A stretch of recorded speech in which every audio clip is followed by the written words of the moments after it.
Looks like we are live. So, you guys are all old, as in senior citizen, weathered old farts in this retirement home. You're quite sure uh, that Dutch, one of the guys sitting around your table, he's always talking about the good old days when you guys were in the Alpha Beta Presley Team 3, a group of secret agents that, you know, battled for the world and helped save all the innocents during the Cold War and constantly had to do all these reconnaissance missions in Russia and Germany and around the world. Nobody's really sure what the hell the guy's talking about half the time. But for some reason, a lot of you can recall bits and pieces of these days of sneaking into these old bunkers and battling against this guy. He used to call himself the Phantom. He always had like half a porcelain mask on his face. Pretty sure you guys saw him on Broadway a few times too. He was quite popular. He had a couple movies and some songs put out around. Can't quite recall what that was about. In any event, all five of you are gathered around this table. There's orange and black streamers going across the ceiling. See nurses moving from table to table, setting down small little slices of cake and pill cups for the old residents around you. You can see Dutch's colostomy bag resting down against the side of his chair. Smells kind of like cake as well. And the nurse saddles over. And as you all look around at this large cafeteria you're in, you can realize that everybody sitting at the tables is old, just like yourself. Although you don't feel old, you're clearly young, 20, 30, spry young men and ladies. But for whatever reason, this nurse comes over, places down these cakes, and as you look to her, you can see she's wearing what looks to be like an old Raggedy Ann dress. She's got makeup on, with a little red on her circles and a big smile. You can see she's dressed up. You can see a group of kids over in the corner dressed up as warriors, goblins, ghosts, ghouls. And you can hear people in the distance talking about how great this Halloween party is. You don't feel like you're much dressed up, but you will notice that, as you look over at Dutch, he's dressed up. He has some straw sticking out of his straw hat and kind of looks like he's supposed to be a scarecrow or something. And you can see Memphis Rose over there has a nice little dress on, polka dotted blue and white spots. Clearly Dorothy.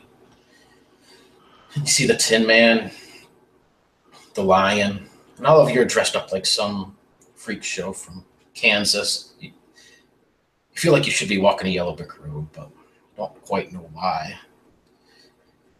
And old Billy Withers, as you look down, you see just that golden puddle streaming down your pant leg, down the table beside you.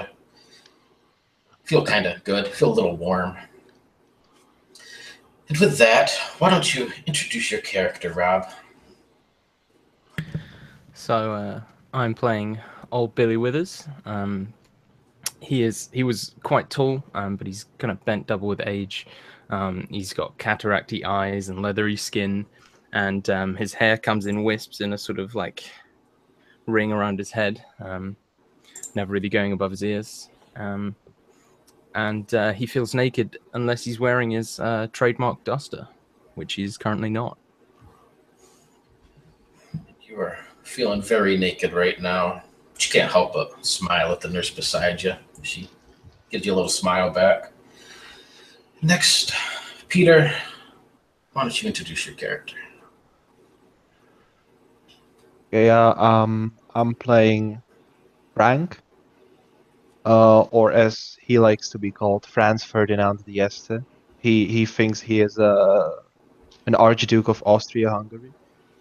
So he's wearing a crown from Burger King, so that his people can recognize him. And he has quite a bad Parkinson's disease, mostly in his hands and his fingers. And wears like really strong glasses, and suffers memory loss like immediately after. Yes. Perfect. All right. And as the camera pans around to the next one, Gil, why don't you introduce Spoon? Well, Spoon is currently eating his mashed potatoes. You can see this same old spoon that he uses to eat everything. You can see it. Sometimes he carries around on his back pocket. And today he's dressed up as a cowboy, kind of. He has the boots, the hat, but he just looks messy, like a kid went to a store and bought some stuff and tried to make a cowboy outfit. Um, Spoon is a very explosive person.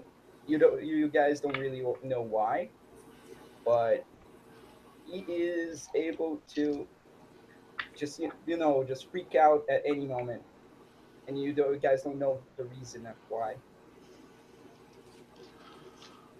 Nice. You see the nurse sit down a couple more pieces of cake. As the camera slides over, and she sits down another small plate. This one a little bit mashed up more, and a little cup of pills next to Dutch. Dan, why don't you introduce Dutch? Dutch is a skinny, reasonably built, old, crotchety, profane monger senior who can't really hear anything. Who basically back in the day he loved to blow things up, liked to watch, and basically lost hearing in both of his ears. He has a colostomy bag that he's unreasonably fond of due to memories of why and how it took place with his grandson and the memories that he shared with him. He's got a glass eye in his left eye. He gets very surprised and angry when people come up from his left. He's just a kind of a crude, shaggy old man who really doesn't like anything and likes to tell people all about it. Beautiful. And finally, the camera focuses on the only woman of the team here. Caius, why don't you introduce Memphis Rose? Yep. Memphis Rose. She's dressed up as Dorothy from the Wizard of Oz, but a sexier version of Dorothy than you can imagine. You have a vague memory of Memphis Rose being a sex symbol back in her heyday, and she's gone and pulled down the top of her sort of gingham blue and white checked dress, and she's exposing as much sort of leathery skin as she possibly can, and you can see the straps of her rubber leopard skin bra underneath her peroxide wig, jangling jewelry, and enough makeup to plant a wheat field in. And she reaches to her colostomy bag at her side, and you notice that there's a little siphon on it, and the colostomy bag's a strangely pale color. She draws off a bit of the liquid from the colostomy bag and sniffs it, and then knocks it back with a good stuff.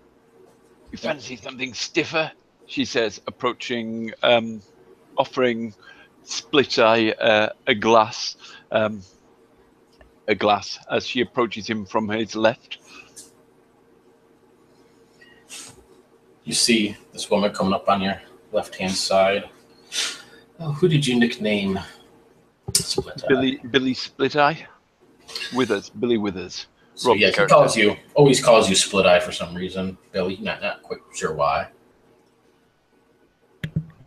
Yeah, and I think he doesn't actually know you're talking to him at this point, and he's just sort of humming a tune as you come up and sort of talk to him from the side, and he's just sort of standing there, just staring off into nothingness, just humming. And with that, we'll set the timer. So as you stand there beside old Billy Withers, offering him a shot of whatever you might have in your bag, the nurse puts her hand on Spoon's shoulder, gives you all a smile. I'll be back, she says. She turns to walk away. And you hear Dorothy going, "Ba-dim, ba-dim, ba-dee, ba-dim, ba-dim, ba-dee-dee," singing the witch's music of the from the Wizard of Oz as she leaves. Spoon uses his spoon to flick a piece of mashed potato at the nurse. See her turn just as Memphis Rose does this. Looks like she's getting ready to say something to you. This splatter of potatoes across the front of her dress, across her jawline. She smiles, that fake smile they have to give you when they're pissed off and would really like to just beat the shit out of these old people. Maybe cane you a few times. Wipes it off, takes a breath, and turns and continues to walk away. Go get some more stuff from her cart. Fucking nurses. You see this kid tugging at your sleeve, Dutch. You look down, little red-haired kid, spiky red hair, has what looks to be a really shitty vampire costume on. The Bela Lugosi V at the front of his head, his hair, even though his hair is bright red. And he kind of taps you on the shoulder a little bit. It's like, What? Can I borrow your cane for a moment? Your cane. Can I borrow your cane for a moment? Well, I'll give you my cane, all right, Sonny. Get the heck out of here. See his eyes widen a little bit. He takes a step back, and you can see he's staring across the table.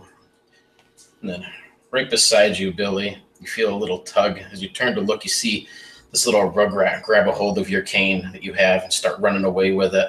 Starts poking people in the ass, swinging around, sword fighting with his friends. All right. Well, I'm fucking gonna chase him and try and tackle him. Give me a drop.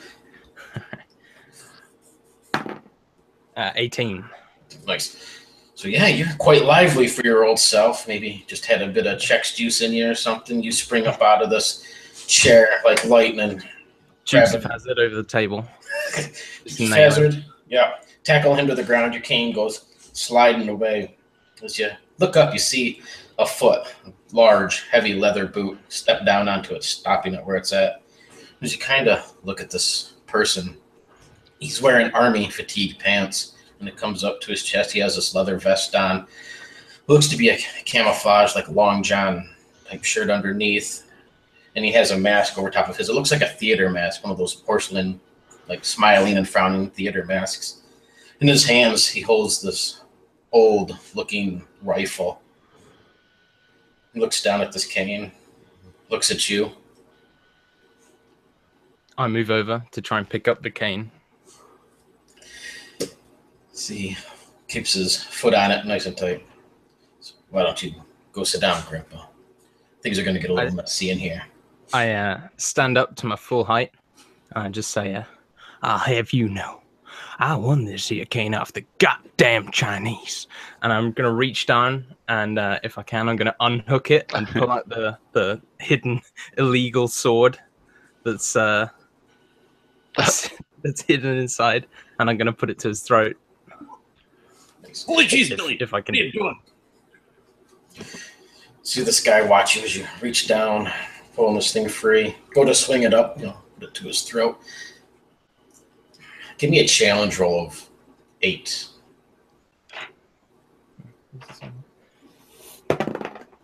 15. Thanks. So yeah, he swings around just in time, as he looks like he's getting ready to kind of maybe, check you with the end of his butt of his rifle or something, or try to push you away. It comes up, he's like, "Hey, mister. Just messing with you, man, just messing." Yeah, and I start like escalating the crazy eyes. And okay, I'm just gonna bend down slowly, like keeping the point raised, and pick up the cane part of it. You can hear what sounds like a gunshot down the hallway, then another, they're getting closer. So if you look over, you see 3 more men come into this room. They all dress the same, army fatigues, porcelain mask. They have old rifles in their hand, and they just start shooting up to the ceiling. Bits and pieces of the plaster falling down. Everybody starts to scream a little bit. Yeehaw! Billy, why don't you go ahead and give me a drop? As this guy brings the butt of his rifle up as you bend down, trying to catch you in the jaw. 11. Good. So yeah, it kind of pushes you back a little bit. You're able to get out of the way of this thing without getting hit in the face, but you can't quite get to the other half of your cane that's still under his boot. And I just say, where's my goddamn duster? And then, yeah, like roll over into a corner or whatever happens. Everybody in here starts screaming. You see they all back up against the wall. These three men standing in the doorway, just blowing holes in the ceiling. This one's still standing on the edge of your cane. You can hear him laughing underneath his mask. What do the rest of you do?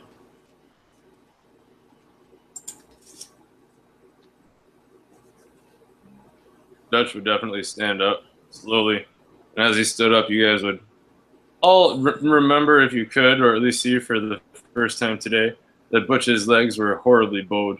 And he would kind of slightly saunter with his knees locked sideways over with his colostomy bag and kind of hobble on his cane a little more than he had to and say, "Hey, Sonny, he needs that to walk, you know?"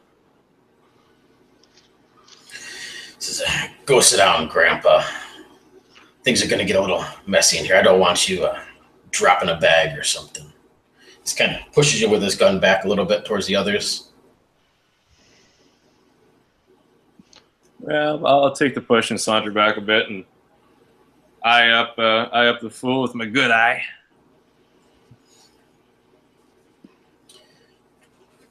What about the rest of you?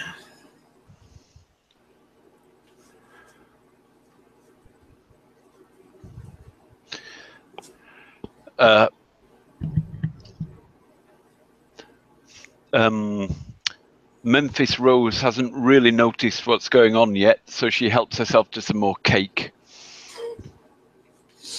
Yeah, everybody else around the table's kind of scooted back. You're just mowing down everybody's cake, helping yourself, getting it on your dress a little bit, but you still look beautiful. Don't worry.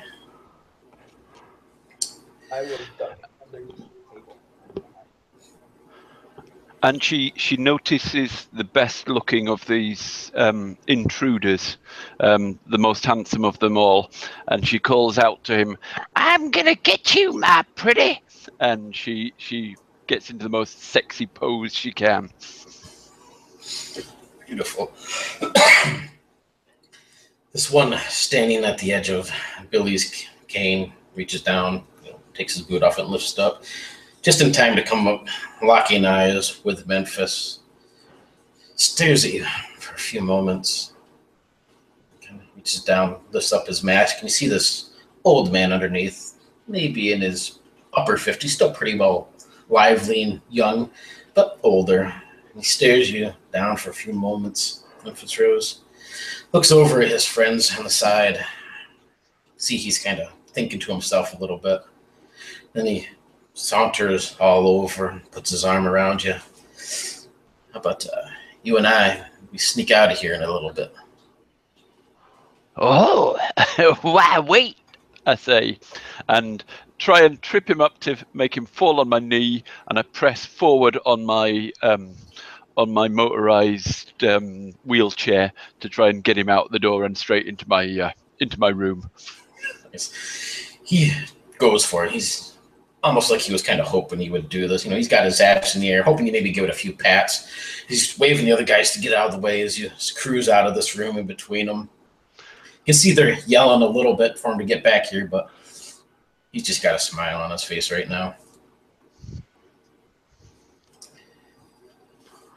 And friends, as you sit there with your beautiful Burger King hat, you see these bullets whizzing around as you try to take a bite of your cake. This cake just splatters off your... I guess they would use a spork because they're not quite as dangerous for you old people. Your spork falls apart. Feel your Burger King hat, get a few holes in it, riddled. It falls on the floor beside you. What do you do? Well, after his crown jewels fall on the ground, he gets mad. As much as it draws down the Remington pistol that he had hidden away. looks like, and just like points it towards the group of people and like, "Who's done it, you silly lot? Huh? Who's attacked the crown prince? Hmm?" See him stare at you with this confusion under their masks. They look at one another, back towards you, just kind of shake their hands for a moment, almost confused. See the third one that's off to the side. He begins to push everybody, herding them up against the outside wall, and then everybody up. As he goes down the line, making them kneel as he starts to take all these people hostage. He circles around. These two men still staring back at you, friends. And they make their way towards you. They're like, hey. Just take a minute there, Gramps.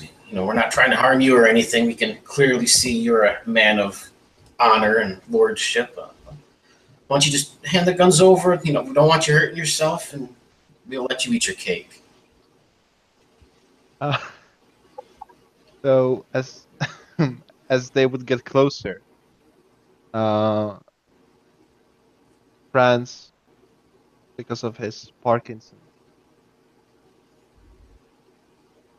at one moment he would probably he would like let out this loud fart that turns into a shart, obviously, and his fingers twitch and he pulls the trigger on both guns.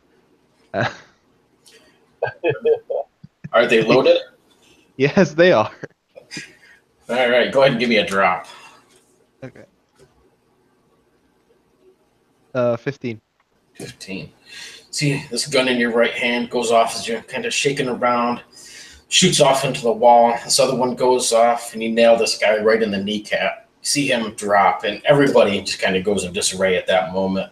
You can hear this guy down the hallway screaming as Memphis Rose hauls ass in her electric wheelchair towards her room.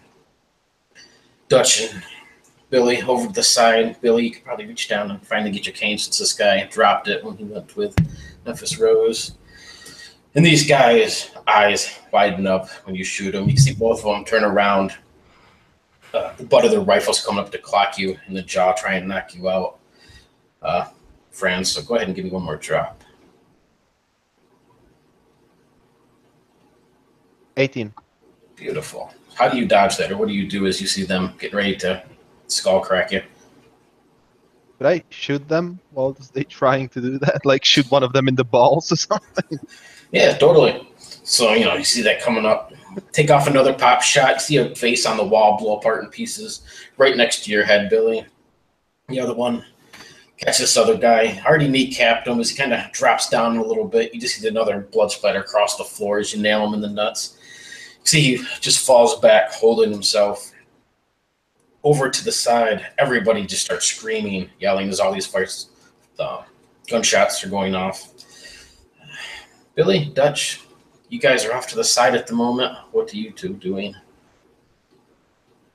Billy is trying to sort of look around, see if he can see a way to get to his room and find his duster. Otherwise, the bullets will hit him, and they'll go into his flesh. Whereas if he's wearing his duster, so it's a little more protection. Yeah, there's two main exits out of this. The one you'd want to go to your room would kind of be on like the western wall. That's where the two guys, well, there's only one now because the other one's lying on the floor with his kneecapped and nuts blowing off across the floor. But the other one is standing there trying to crack the king across the head and knock him out as he's getting shot at. You could make a break for it if you wanted. The same way that Memphis Rose took off. You can hear her going down the hall. I think what I'd do is I'd sheath my cane and just start putting on a really obvious hobble and bend over extra and sort of try and feign that I'm just going to my room for a lie down or whatever. Try and make myself look weaker. See the guy that's at the door. He doesn't really pay a whole lot of attention to you. More worried about his friends and this guy with the Burger King hat shooting everything in sight. Dutch, what about you? Dutch I would imagine the shot would come from the left, so Dutch would be very, oh my God, what was that? and then he would realize that it was Franz who shot him. And what? We're fighting already? And he would pick up his cane and he would point it like a Uzi at the bad guys, and he would just continue to point it back and forth and try to seem as absolutely crazy as possible. Most of it's not really an act. You fuckers, I'll take you all down. And then he would slowly be trying to back away to the hallway if he possibly could while he was shooting. Yeah, the one guy looking in your direction just kind of shakes his head, tries getting all these hostages back under control, yelling at his friends to stop shooting, yelling them to take out this damn Burger King guy who seems to be disrupting everything. And you see it lift his hand up to his ear, and he's quiet for a moment, and he nods. Yes, sir. Yes, sir. And he turns. He says, "Everybody, just calm down a moment. You." And he points at you, Dutch. He says, "Just take a seat." And the king, somebody get that guy. You see, from this guy who's on the ground holding himself, starts to bleed out a little bit. The other one jumps up and he just rushes at you. I'll get their name still. Friends, tries to grab a hold of you and tackle you to the ground. Give me a drop. 13. So he slams into you, throws you back a little bit. You drop one of your guns. The other one's still in your hand. And he's kind of trying to hold you down. He's like, just stop shooting. Just stop shooting. We don't want to hurt you. You understand? You understand? Wait, who are you again? Wendy, we're friends. Wendy, the king, remember McDonald? Just calm down a moment. I'm not a king. I'm a prince. Shoot again. Go ahead and give me one more drop. 18. Thanks. See the bullet ricochets off the wall, comes back around. You see the guy getting ready to say something, and then just the brain matter explode from the side of his head. And he hits the ground on top of you, laying on top of you. Dutch, you saddle past without a problem as this guy hits the ground. You look down this hallway. You can see Memphis Rose coming around the corner, heading into her room. I'm not heading into my own room. I'm heading into the boiler room. Nice. So yeah, you can see her heading into the boiler room down in the ways a little there. This guy is spread across her lap, ass in the air. She's giggling away. Sorry, did you mean me or Dutch? Both of you, really, because both of you were kind of. Are we both calling? Okay. This guy over on the side holding his hostages, you can see everything's just kind of going to hell. He looks around a little bit and just makes a break for it down through the other exit double doors. You can see him running unless anybody's going to stop him. Dutch will actually.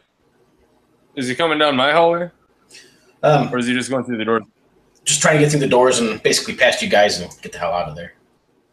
All right, so if he's going past us in any way, Dutch will notice that he's coming.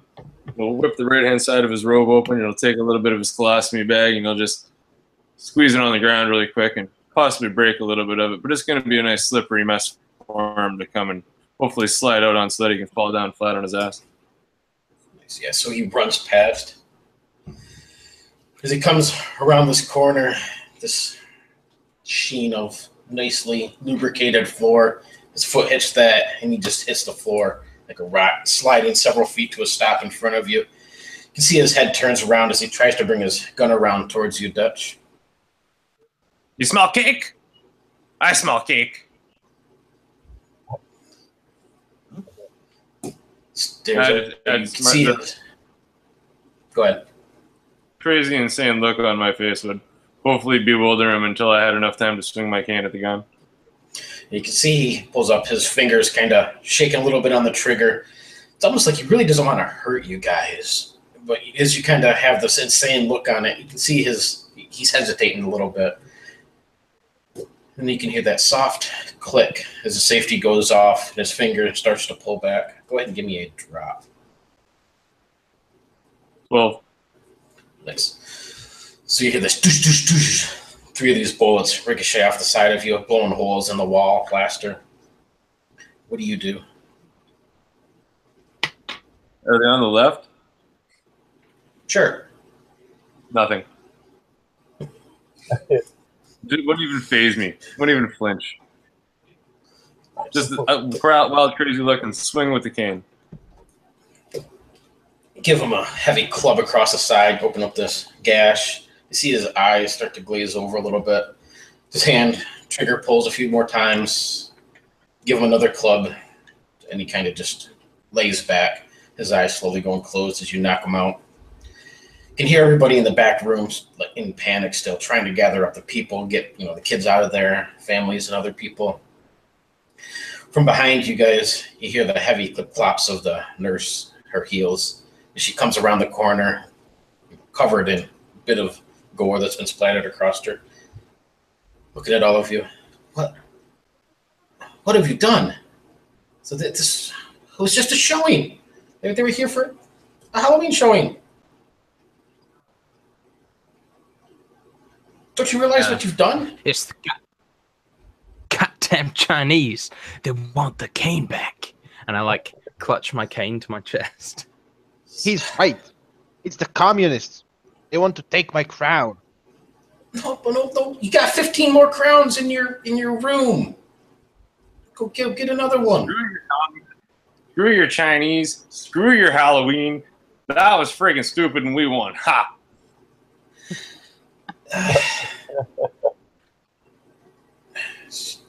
Looks this horrified. Where's Memphis? We hear some clunking from the boiler room.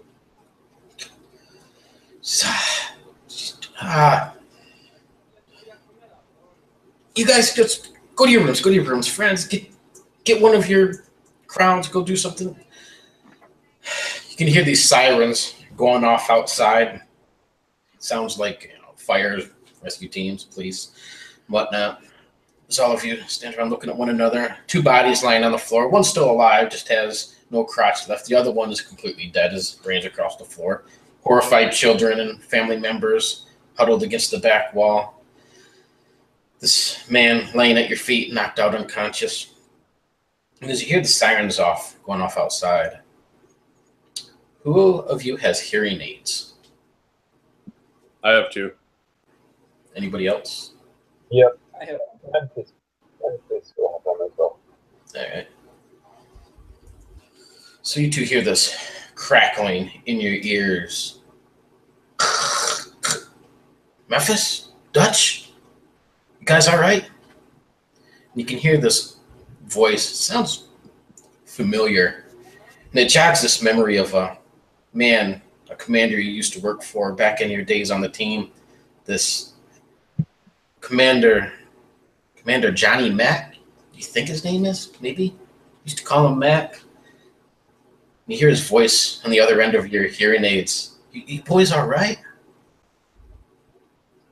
Dutch would spin around to the left 3 times trying to see if there was someone there actually talking.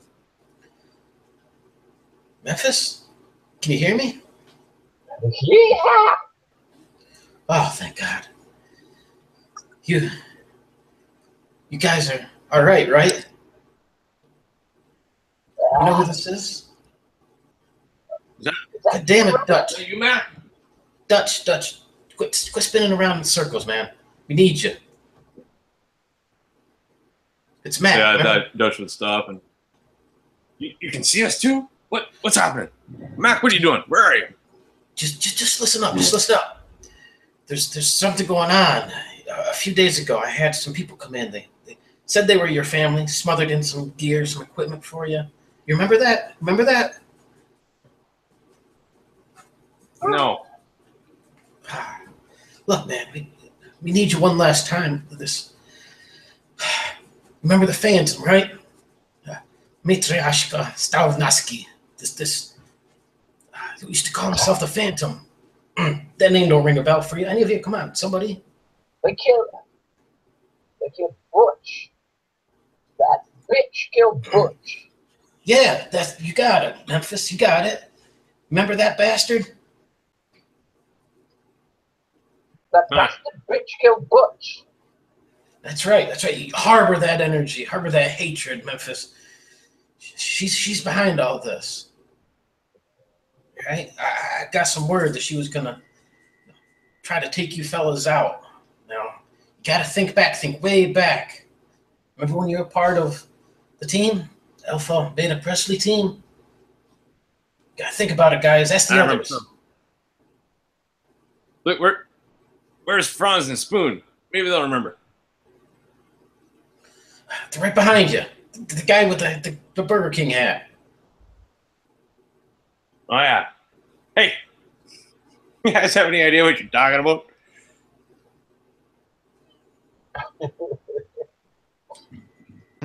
Well, I don't. Damn commies! Must be the commies. For sure.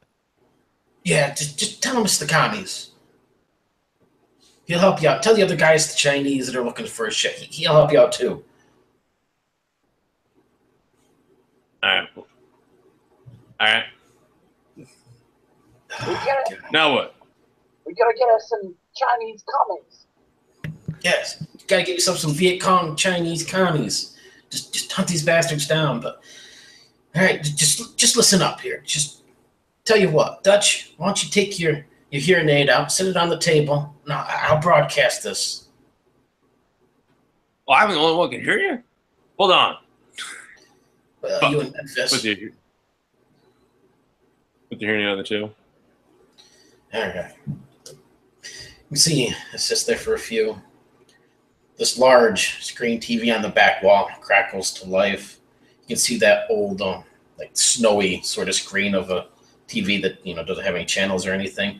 This starts to clear up, and you just see this lavish-looking room, purple and pink velvets hanging all around. This large, bloated, fat man. Looks like he's probably in his 90s or so. As always, when the television comes on, Memphis grabs some more cake and sits down and starts falling asleep. Somebody wake her up. Somebody go get Memphis. This is an important.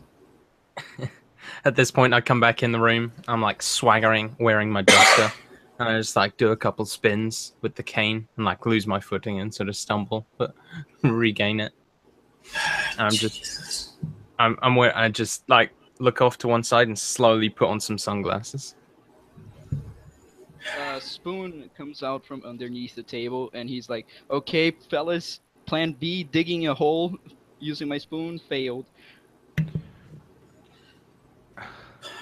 See this old fat guy on a couch just bury his face into his hands. Jesus. All right, fellas, ladies, gentlemen, just listen, okay? Gather around this table, eat your cake, take your pills. Just listen to me for a moment, okay? It doesn't matter if it's Chinese, the Viet Cong, the Russians, What do you mean it doesn't matter? Of course it matters. I say, looking at Memphis, the screen. Calm down. Let me explain. It's all of them, okay? They're Viet Cong, commie, nationalist, all of them. They're just inbred bastard assholes. They're all of them. I throw my tea at the TV screen. That's right. Harbor that anger. Just all you got to do, guys, get up to the 11th floor. The Matriarchka Stalovnaski's up there. You remember her? Some of you? Maybe. If not, it doesn't matter. Just take her out. Likes to call herself the Phantom. That's smart. Get high. Chinese have little legs. They can't get up there. Yeah, that's exactly it. Withers, that's exactly it. Look, boys, you just got to think way back when you guys were spies. All of you had them skills. Be the team. I don't remember which one of you was the leader. You're going to have to pick yourself a leader.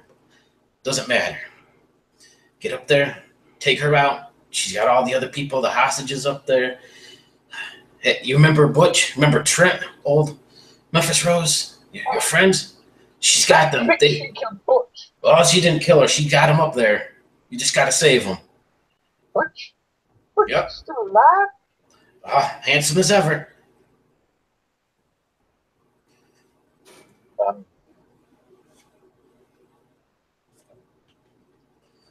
All you got to do I is... stand up, but the effort's too much to collapse back down in the chair. Don't exert yourself. Just take your time. You got a powerful wheelchair there. I'm sure you can hook something up to make it go faster. Just relax a moment. Dutch, it's got your son up there. Remember that man who visited you a few days ago? Young, handsome fellow? Dutch would just be standing there looking off into the distance. Your Like nothing going on. grandson has a pea shooter? You remember that, right? Just be looking off, walking around. Like not even walking, just turning and looking at everybody, but not really acknowledging anything. You guys will have to get him up there to help you out. She's saying the Chinese got your son. My hearing aid's on the table. I can't hear shit. Well, that's your mission, guys. Ladies, gentlemen. Just one last time, for good time's sake. Get up there. Save them people. You guys got you. I knew you were planning to break out. Head to Vegas. I got a plane secured. Hotel rooms. All the chex juice you could want. All the bingo you could play. Bingo? Bingo. Bingo! I was I shoot one bullet to the. No. We're not playing bingo yet. Gotta wait till you get to Vegas, which is upstairs. She's got the tickets. Okay? Vegas is upstairs? Why am I hearing all this weird shit now? Jesus. We're going to Vegas. Going to Vegas. Coming up. That's right. Upstairs, 11th floor. So, does the retirement home have a stair lift? It's got an elevator and stairs, but not a stair lift. So there's no lift going up the side of the stairs. All right, No. stairs. But it'd be one every 5 or so seconds. So All right. You guys got your mission, right? Just get upstairs, stop the Phantom, get your Vegas tickets, get out there, play bingo, save Butch, save your grandson, become the king because you're already a prince. Get yourself a even better cane. She's got lots of canes up there. Chinese canes, Japanese canes, all sorts of Asian canes. All right? Now I'll be in touch. Just listen up. If you hear the crackling, I'll be in touch. Go get your gear. Get up there. See the screen Morgan, gets if out. no, never mind. Let's take my This game, Goes out. I think you might have to delete this video because of all the just casual Asian racism, or at least the disclaimer is expressed within. Dutch would reach and grab his hearing aid off the table and put it back in his ear, and he'd be like, "Did that guy really say he wants us to climb 11 flats of freaking stairs?" We could use the elevator if we wanted. Fuck. I need to change my colostomy bag. I'll be back. Down at the far end of the hallway, Dutch, as you look down towards the room, see this pretty little lady down there. Recognize Shelley, your lady from across the courtyard. She gives you a bit of a smile, a bit of a wave as you start to saunter. And you can hear this getting louder and louder. And at the end of the hallway, you see this man come out on a scooter. It looks like a guy, but he has a mask on, half mask anyway. Long black robes, and turns towards you. You can see, well, it's actually a very manly looking woman, Phantom of the Opera mask on one side. She scoots by on the scooter. Flames are bursting out the back of this thing, grabbing a hold of Shelley and zipping past into the distance. Shelley! Right behind you. Shelley! Right behind you, Memphis, you hear this whoosh go by just in time to see the Phantom, Shelley on his lap, her lap, as she whips by on her nuclear-powered scooter. Oh, It's one of them robots. the roar of the engines sort of takes her back to her street racing days, where she was the speed queen of the unit, and she says, "Boys!" She lifts up the flap at the bottom of her wheelchair. She says, "Boys, help me with this!" And there, underneath the seat in this compartment, you see a V8 engine, and she says, "Help me connect this." She says, "Lift it up on the back." She says to Archduke Franz Ferdinand and Billy's, all four of you. She's indicating that you should help Yeah. them. Radio technician, so I've got some sort of technical knowledge. Help me in this, although they're nothing alike. No, she just wants physical strength. She has all the Right. mechanic skills. It's already hooked up. Oh, sweet. So with a few sort of swift movements and attaching some pipes that she picked up in the boiler room, she connects to the V8 engine, and a roar of a 1967 Mustang bursts out into the room as she gets some power in. And says, "Jump in, boys!" You guys see this beautiful wheelchair cart, V8 Mustang engine, no 5.0, kind of strapped underneath there. Big, huge boiler pipe headers pouring out the side of it. What did you do with your boyfriend, Memphis? He's still attached. He's still handcuffed to some of the pipes down in the boiler room. You see her man handcuffed, shirtless, glistening in sweat, handcuffed to the boiler room pipes. Don't quite want to know why he's sweating. Like just because it's hot in there, or not. So if you pile in here, probably be enough room on there for everybody to pile onto this little wheelchair shopping cart, Mustang powered thing. I'm in. I do another Dukes of Hazzard. Stop for a moment to appreciate how much better the Duster makes it.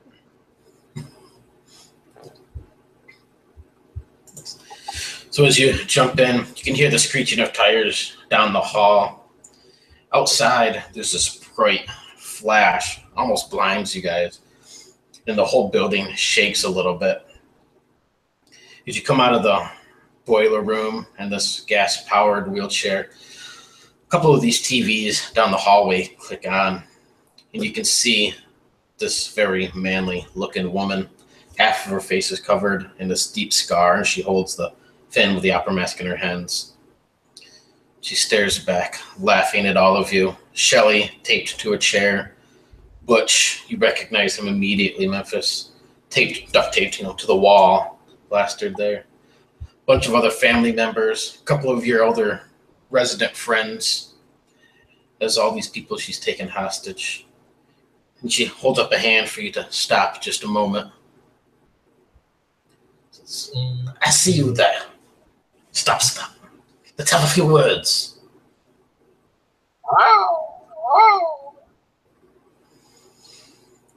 What do you want to talk about? I just have a few demands. $2 million. That's all I need. $2 million and I'll be out of your hair.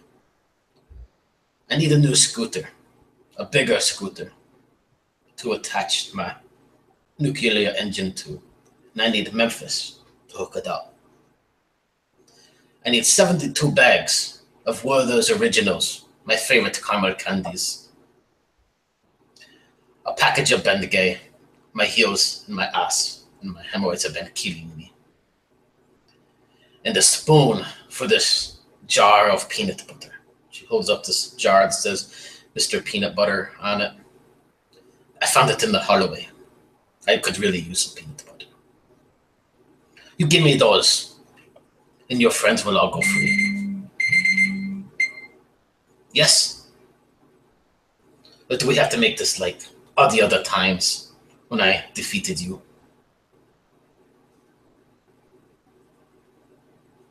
I don't remember any of those times.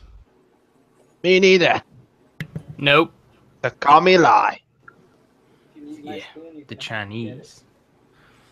And the Serbs of the West. I know from experience. What do you mean you don't remember me? Who are you again? The Phantom.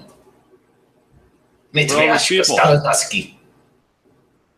You sound like I a ain't never seen Serbian no person. Chinese looking like you. I'm not a Chinese. These are your friends. You're supposed to save them. Are you from Serbia? No. I just have a horrible accent. Did you send in those other guys? Yes. Don't you want revenge for them? Beating your asses? Nah. No, I feel I it's wouldn't very know them. difficult. So I wouldn't be interested in avenging them. Well, what do you want then? What could make you come up here? We need to They talk. said there was Chinese up here. Many Chinese. Where's the bingo? All right, bingo. Line! I'm holding the bingo hostage. You just barely go.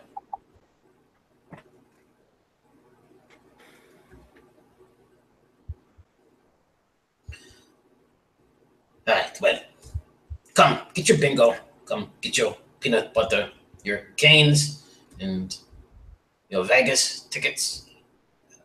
Vegas. Bingo. I heard Vegas was upstairs. Yes. Weird. So come. I don't have all day. I also need ammunition. All the ammunition you could have is up here too. Just Great. quick. Get in the elevator. 11th floor. We got this. Give me Shelly. And Shelly. She's up here too. No, give her now.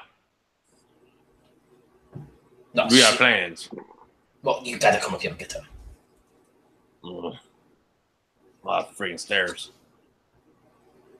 No. You take the elevator. The thing, you push the button, that number 11. All right. It rises you up, and the doors open. 11th floor. Yeah. Just get up I here. ain't getting in no Chinese robot box. You see her just walk off the screen. And We won. Put your drops up to 2. And start the second act. Beside you, you can hear this sort of sound. And then a ding as the doors to the elevator open up. See this man standing there, full army fatigues and a rifle. You fellas, come. Upstairs for bingo. I'm coming, frig. Frig. Make room! Says driving in. Yeah, I'll contradict myself and enter. See, this can't be Chinese. It's too big. You know them white up-down boxes. So, the boss really wants to see you fellas. So, just step aside, let the old lady pull her. It's a hell of a wheelchair you got there. Just stares at it a little bit. Approves of the engine. Steps back, letting everybody pile in there. You with the Burger King hat. Go ahead and push the number 11. I'm an archduke, so call me that accordingly. The Archduke of the Burgers. Push the number 11. Oh, that's better. What number again? 11. Okay. All of them! Yeah, I push all the numbers up to 11. Jesus. I thought See you the- said push 11 numbers. And I say, no, he means this. And I press 1 twice to make 11. Oh! Oh my god. See the doors open up. Elevator music for a few moments. They closed. Open back up. And close. Guys finally feel No, Memphis Bell, when the doors open, she's out. Memphis goes, hey, No. Las Vegas, here we come! You. Are you guys stupid? You have to press 10, then 1. Don't you know No. math? And then I press 10, and then 1. He's right. He's right. No, he's not. No. See the Memphis take off, back out the doors when she thinks she's the Vegas as they start to close back up again. Once more open. He's yelling for you to get back in the elevator. We still got to go up 10 more floors. Memphis, just let me push the buttons. She looks around. Memphis looks, I don't think we're in Kansas anymore. No, we're in Idaho. Or Illinois. Yeah, Illinois. Woody Acres, Illinois. We're just going up to the 11th floor. That's all you got to do. 11th floor. That's it. Just pull your Mustang here. Pull it right into here. Everybody stand back. I'll handle the doors. We got this under control. Right? Follow the elephant road. All right. Waits for you to get back on the elevator. The doors open and close over and over and over again. First floor, second floor, third floor. By the time you finally reach the 11th floor, I need everybody to give me a drop. No, you have 2 dice in your drop pool now. And I just need the lower number. 15. 8. 7. 3. 9. All right. Anybody under 10 will find this trip to Vegas is taken for freaking ever. It's a good chance to get a nap in, snore a little bit. So by the time you get up there, Billy, you're the only one that's still awake. You and this other guy, the other 4 are all sacked out, hunched over top of Memphis's V8 powered shopping cart wheelchair conglomeration. So, Billy, I heard you were quite the mercenary back in the day. Why don't you tell me about that? And Billy goes on a completely different track and says, I see you too have been building up a tolerance to the sleeping herbs they give us. Well played. Well, I have a few tricks up my sleeve. As the doors get up to the 11th floor, they start to go open a little bit, and he reaches back and smacks the little emergency button that keeps them closed. He offers you a smile. Says, how about a kick to the head? He brings the butt of his rifle to try and hit you across the skull. Go ahead and give me a drop. Oh, shit. A 14. You cut out. 14. All right. What do you do to dodge it or stop him? Or I just drop my cane at that moment and bend to pick it up.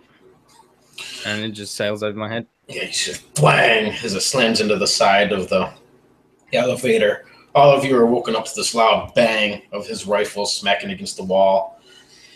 As he turns around, grabbing the hold of the barrel of the gun and just starts swinging like madly, trying to knock any of you guys out that he can. So as I'm standing up from picking up my cane, I just like to bring the cane up in between his legs. Just, yeah. Put him down. Go ahead and give me a drop. 8. So as you come up, he steps back just a little bit. You swing forward. You kind of graze across the stomach, not really hitting too much. But you feel something snag at the end of your cane. And as you bring it up, you see what looks to be a little key lock dangling there, the pin of a grenade.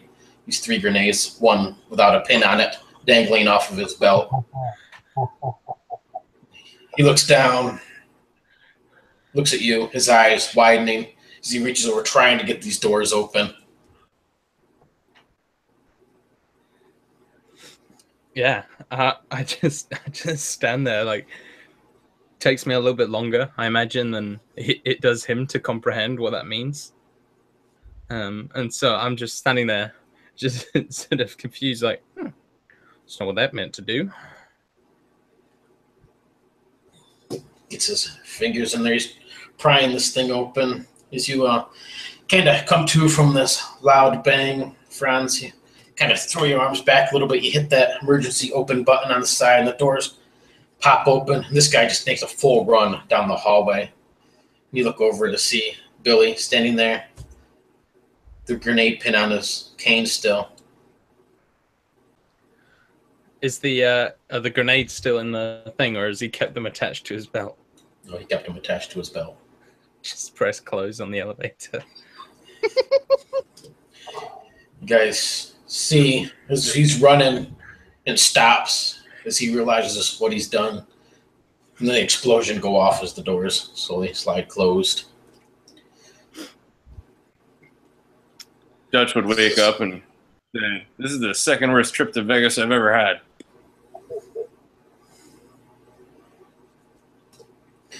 The whole elevator shakes. You can hear this deafening, well, probably just barely can hear it for a lot of you. Boom, go off on the outside, shrapnel hit in the doors. This whole thing shakes. And those little lights at the top of the elevator dim a little bit. Then they go black, leaving all of you in darkness. You hang there for 2-3 seconds before the generators kick on. You see the little exit sign on the ceiling blinking, the little hatch on the top of the ceiling. The doors themselves are creaked open just a little bit. You can see smoke kind of drifting through the crack of the doors. I guess, like, in dark conditions, we're an advantage because we can't see normally. So we're sort of used to that. We got the home field advantage in the dark, I guess. Yeah, but we can't hear anything as well. I'd try and get out the doors because I'm not much. I don't want to go up. You know, I want to go out the front doors. So, like, trying to pull them open? Yeah. That'll be a challenge roll 16. 2. Yeah, so you try and pull those. It looks like they were bent pretty hard from this explosion that went off. They give a little bit, but not enough to really get through. It just lets a little bit more smoke roll in. Can we help him? Can we Yeah. try that as well? In that case, you can do me a challenge roll. Let's put it at 14.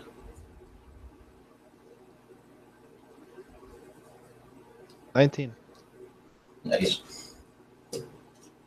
Sounds better, Gil. So yeah, you get you in there. Willy doesn't seem to be doing much, but the king, or the Prince Franz, get your fingers in there. You're able to put your back into it per se and start prying these doors open a little bit. Only give enough just enough for you to fit through one at a time. But you can see just smoke and bits and pieces of electrical wire dangling down, sparks flying across this hallway, all just darkness besides the few blinking red exit and emergency lights that have kicked on. I'll just take a moment to sort of look the doors up and down and say, "Now there's some good quality, homegrown American steel." Through. This is bullshit. Somebody's got to do something. Fuck. As you step through this doorway, Dutch, you can hear screams of Shelly echo down the hall. Dutch! Help! Dutch! I think I heard something. Go this way. Start down the hall, if possible. Yeah, follow through. Everybody else. Well, Memphis. So they all exit out of there. Memphis. The door, goes back, reverse, crash against the door until something moves. Nice. Go ahead and give me a drop. A 3. A 3? Yeah. It's the lowest number. Yeah, smash it once, twice. Takes her a few times to burst down these doors. By the time she finally does, you can hear the engine of this thing just roar, and then the slam as her wheelchair cart hits this one last time. The doors give way a little bit, and she bursts through, hauling ass down this hallway. I need all 4 of you to give me a drop, as she pretty much gets ready to mow you all over. 17. 2. Oh, you did. 9. 13. Yes. So, let's see. Spoon, unable to quite get yourself out of the way in time, you feel Memphis as she roars by, clipping you on the hip and throwing you back against the wall. Hurts a little bit, but nothing major. You're all right. As she races down the hallway ahead of you guys. It goes down to the end. It kind of tees off, and it looks like it goes into like a large cafeteria-type room that's all been emptied out. People are all huddled around in there, and in the center of it, you see this woman who was talking to you on the TV, this half of a Phantom of the Opera mask, standing there, hands on her hips. Vegas isn't up here.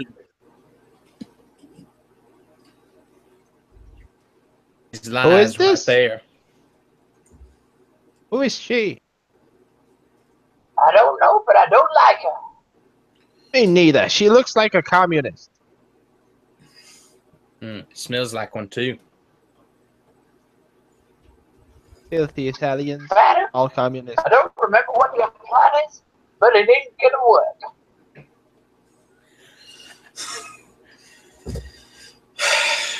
She watches as all of you enter. All these people huddled back.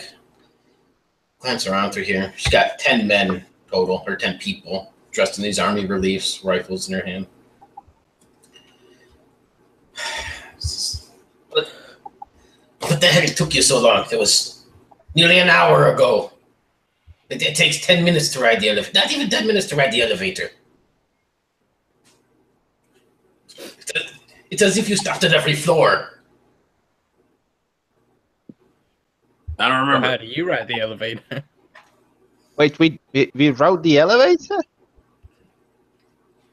This is going to be easier than I thought. Where's Bingo? And Shelly. Where's Butch? You guys look, you can see Shelly taped to a chair in the back corner, Butch taped to the wall, duct taped, plastered across the wall.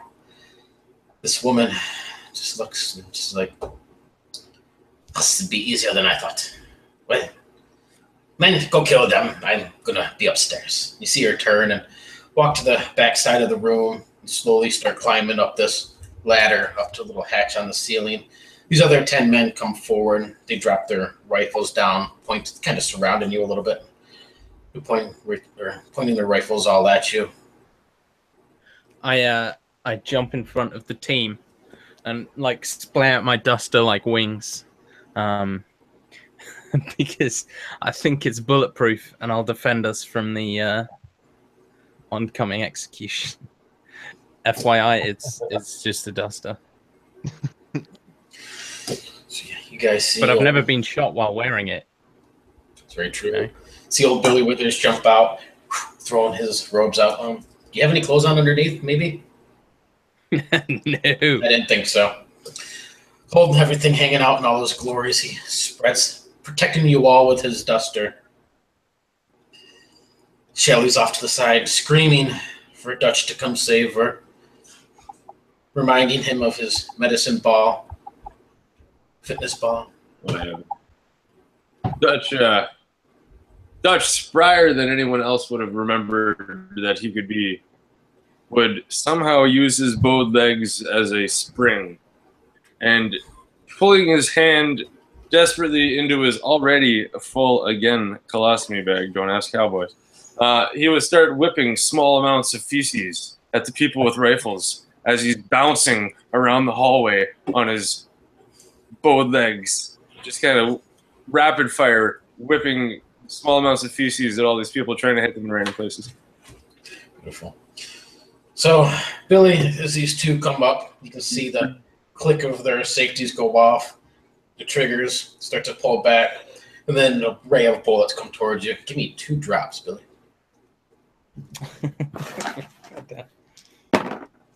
3 and a 1. So you hold out that protective duster. You guys see bullet holes riddled down the side of this. Oddly, none hit poor Billy until that last one comes through, grazing just his shoulder a little bit, just a flesh wound. You realize you must have grabbed the wrong duster because this clearly isn't bulletproof. Bullets That damn spray the duster wall. salesman lied to me. You see several bullets ping off of your engine, Memphis. Steam, oil leaking across the floor. Dutch, as you jump around these spry, bow-legged, spring-like legs of yours, feces hurling everywhere. Go ahead and give me a drop. I get one misfortune then, right? So I'm Correct. at 3 for Yep. drop. You got it. Coolio. We have 4. 4. So yeah, it doesn't really look like you're hitting much. You hit a few of the hostages. This splattering goes across Butch as he's taped to the wall. Another one goes across Shelly, but you're bouncing towards her at least. These other guys are just chasing you with their guns kind of all over the place. Bullets riddling the wall, the ceiling, blowing out light bulbs. Spoon, what are you up to? Well, Spoon is going to use his best technique ever. That is, if I can't see them, they can't see me. So he's gonna basically put his hand over his eyes, and he's gonna shake his spoon around, trying to hit someone. So you see him blindly swinging his spoon across the room. Nice. He runs past you, friends. Spoon in the air, clearly smacking into this one guy. Go ahead and give me a drop, Spoon.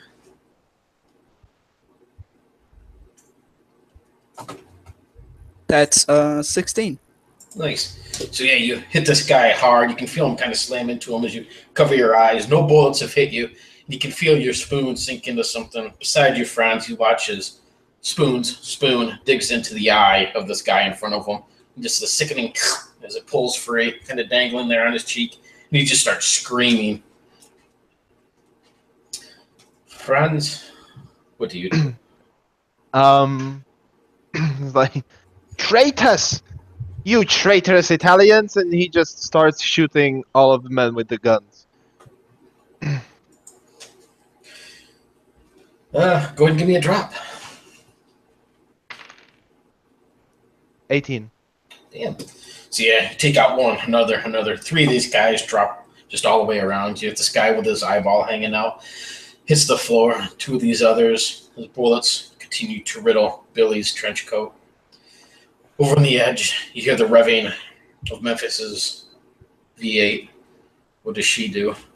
7 guys still around, their rifles leveled down, getting ready to start shooting.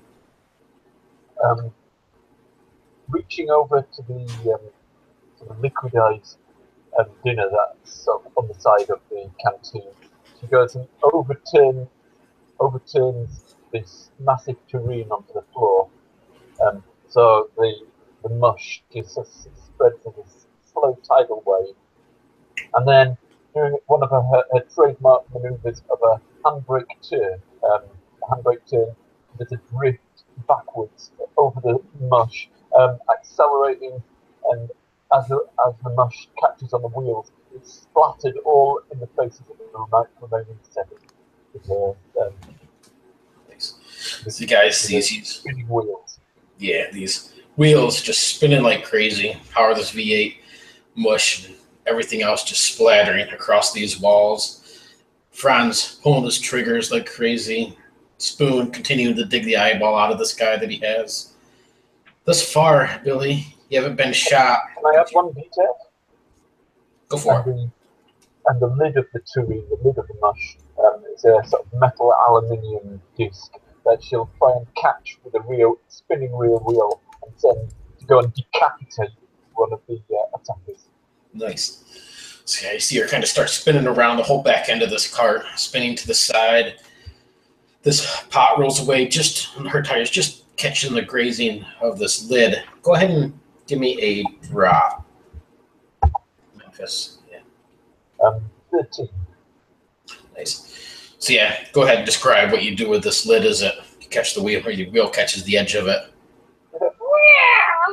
Her shopper, V8 shopper, spins through the mush, and she throws down the aluminium lid, and it flies like Captain America's shield, and hits the guy on the neck, and his head goes flying out, and just carries him. His head stays where it is, but his body goes flying back and out of the window, and then his head drops down into the massive floor. Nice. So another body hits the floor, head rolling one way, body just covered in mush, kind of sliding across the floor. This aluminum lid bounces off a few furniture things and comes to a stop. Once again, just near the tires of Memphis Rose, so she spins around once more.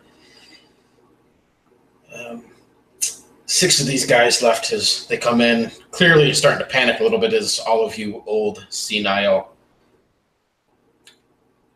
residents really shouldn't be doing what you're doing. You're still somehow alive. Excuse me. And they all just open fire once again. Bullets riddling across these walls, pinging off the carts, tearing through Old Man Withers' trench coat. Everybody give me a drop.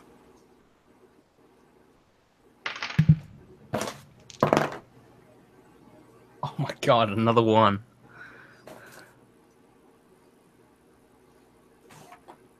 Seven. 18. 8.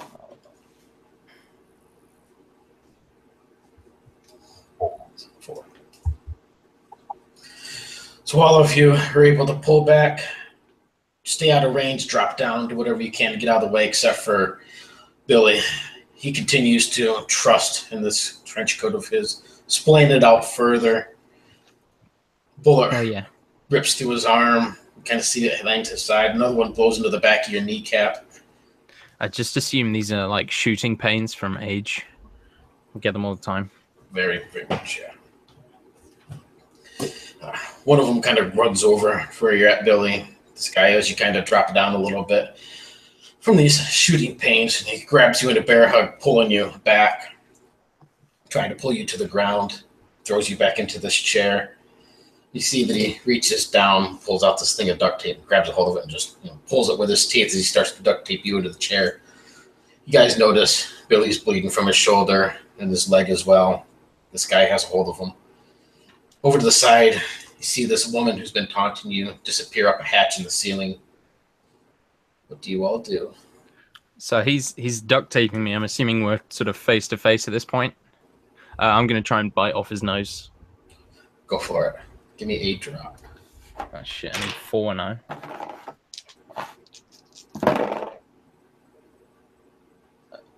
That's the 3rd one in a row. Fuck. Well, add in another misfortune. You try to. It's the exact same one that made me lose my hand in that fucking game. You see this guy snap his head back as you try to bite at him. He says, Wraps you up a little bit more. My teeth and they fall out.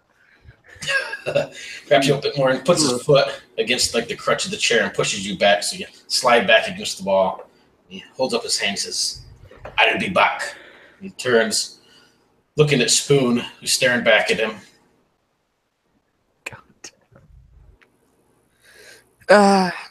Spoon goes absolutely crazy. Who is the nearest person to Spoon? Well, I'll let you pick. It would either be Franz, because he was there beside you, or this guy. This guy. Spoon is gonna jump on him and start biting the shit out of him. Nice. Give me a drop. While saying random Russian words. 15. Beautiful. So yeah, do you have dentures, or are you just gumming him? No, just gums. So you guys see Spoon as he tackles this guy to the ground, his gums wrapped around his throat, just biting at him, leaving gum marks, but not much else. As this guy's trying to fight him off. Dutch, what are you up to? At this point, springing around has kind of gotten Dutch warmed up, and his memory's starting to come back a bit, and he's remembering the good old days, and he'll run over to help Spoon, and just kind of as he bounces up as high as he possibly can, he comes down and he tries to bring his foot down on the guy's face on the ground as Spoon's holding him down. Yeah, go ahead and give me a drop.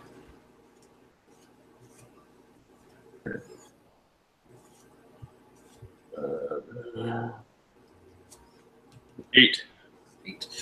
So yeah, just as you pull back, gumming this guy's spoon, step back just in time to see Dutch's heavy clodding foot kind of come down, smacking this guy.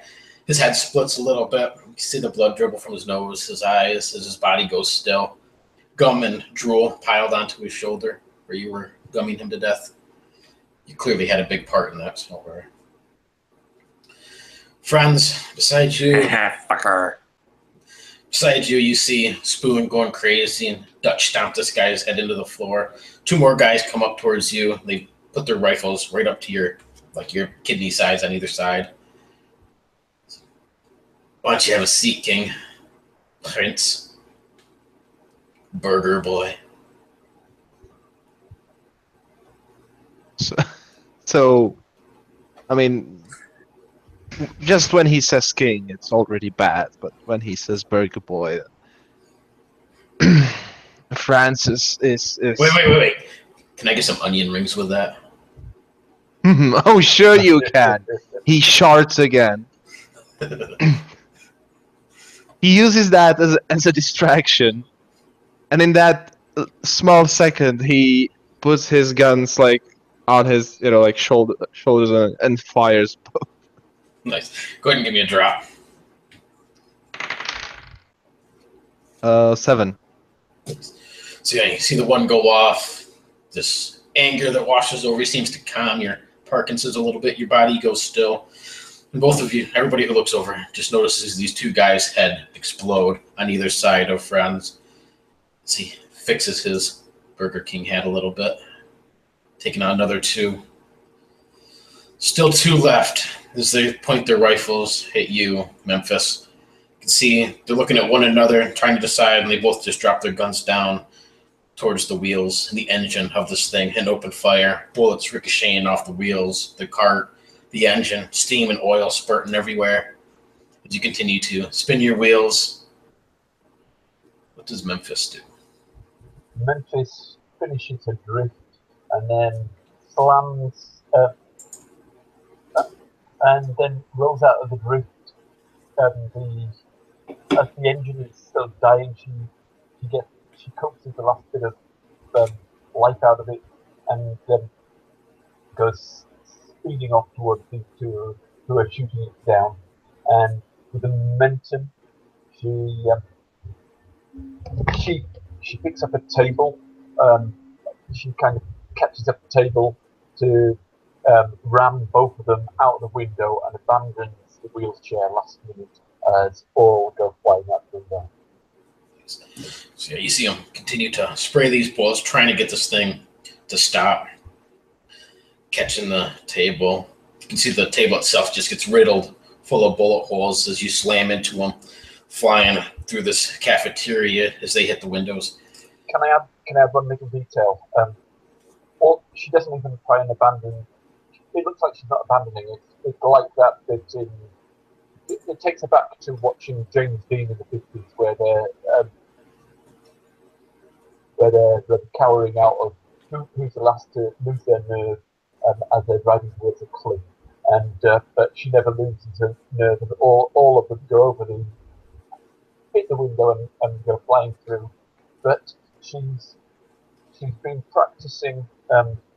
She's heard one of the nurses introduce her to something called YouTube, and she's been visiting this place called YouTube, where she's found this course of pole dancing, and on one of the poles that's one of the metal uprights that supports the window, she manages to catch hold of it and do some sexy spins around the pole before making her way down to the floor. That's her intention anyway. Yeah, so you get this table, slam into these guys, and all of you watch as they're just getting thrown back, driven by this Mustang-powered wheelchair, and they hit the window as glass explodes everywhere. As you see Memphis abandoning her cart, grabbing a hold of this rental support railing and spinning around it. Go ahead and give me a drop, Memphis.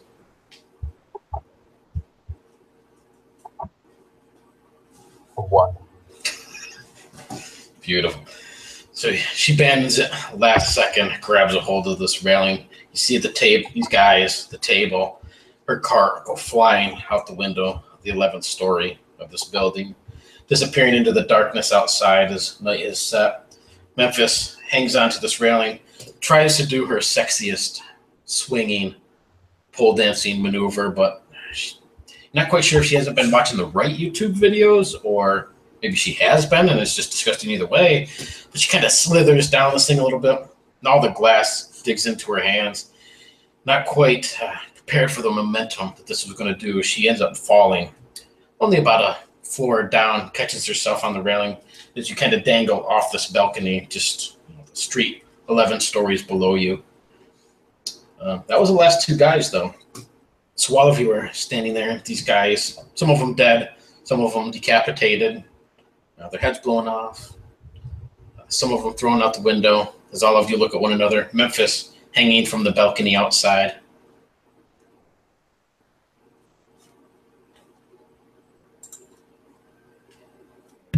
Someone get me out of this chair. Spoon is going to start cutting the duct tape with his spoon to free Billy, and he kind of takes a closer look at Billy's duster, and he points at this small words written in there, and he says, "Wait, I know why your duster didn't work. Look at this!" And then I point at the small words saying "Made in China." They played us like a damn fiddle. And you see Billy to comprehend, and then he just sort of, I'm assuming he's free at this point, he just sinks to his knees. It's like slowly removing the duster. He's now fully naked apart from like a white, yellow stained vest or tank top. And he just sort of, that's the one. He just throws it on the floor. Just takes a moment to steady himself before drawing his illegal sword and saying, "I'm gonna kill every last damn Chinaman in this town." So I'm heading for a door. It's nearest. Dutch will be shaking his head at Billy. So, oh my God. And as he's walking towards Memphis, hanging off of the balcony, and he'd be like, "Nice move, sweetheart." And he'll pull her back in with his cane. And he'll just look at him and be like, "I heard there was bingo, and I'm getting Shelly. That's all. And then is it Tuesday or is it Friday? Getting a sponge bath, and I'm going to friggin' bed." As you make your way over to Shelly, you can see her body hanging there, the bullet holes riddled across her chest.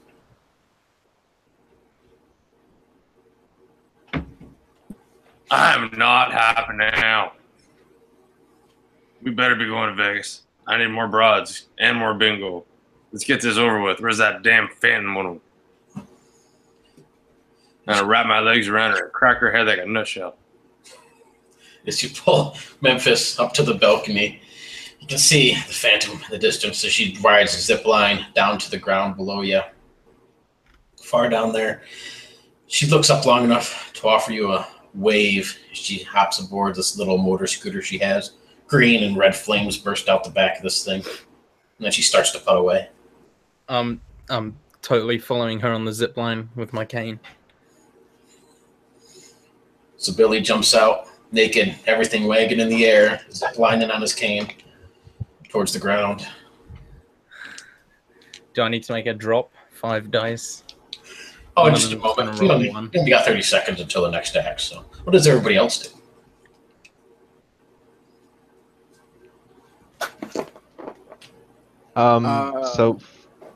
Go ahead.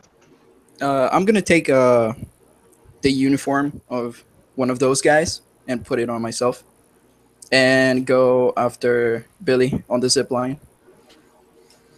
Yeah. They have guns. I mean, you can grab whatever, one of their guns or a chair or anything else around here, jump it on the zip line and start taking it down as well. Go ahead, friends. Yeah, so Franz would get to one of the possibly still alive, dying man who'll be like, so this is what happens when you betray the monarchy. Shoots him and then follows onto the zip line. After Billy, why don't you give me a drop?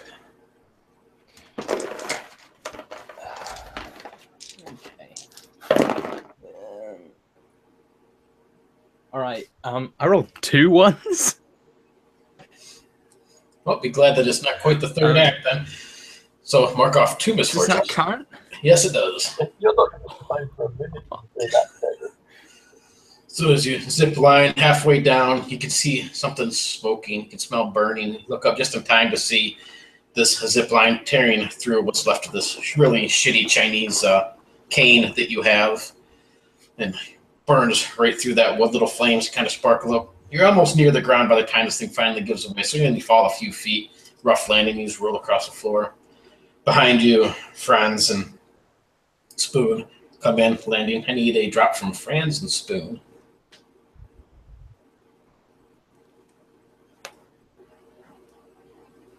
$10. You're good. 3. So a little rough landing for you as well. You hit hard. You can feel your hip snap a little bit and a few crunching sort of sounds in there. Sharp pains go through.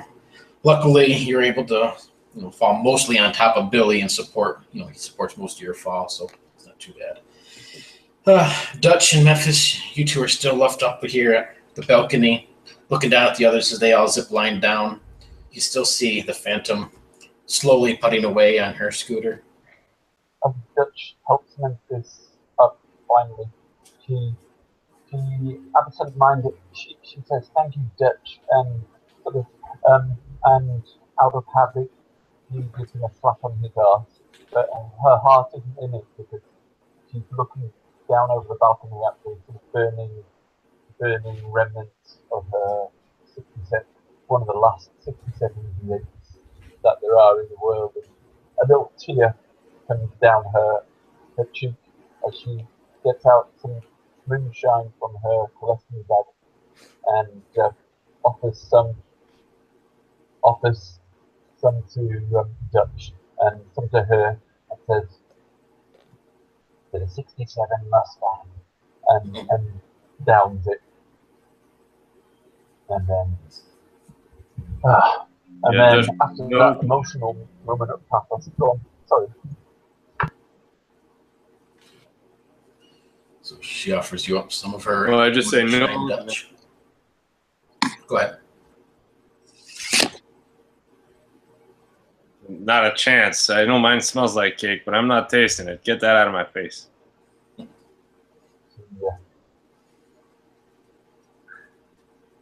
Again, she looks a little bit offended, but she goes and knocks it back herself, and then helps herself to one more drink to steel her nerves before going down. And then, with the trusty lid of the trusty metal lid of the liquefied food, she tries to bend that and uses that as a handle to go down the zip line. Yep, throw that thing over top of the zip line. It gets awfully hot as you're flying down this zip line. Starts to glow red a little bit by the time you hit the bottom. Go ahead and give me a drop for that zip line.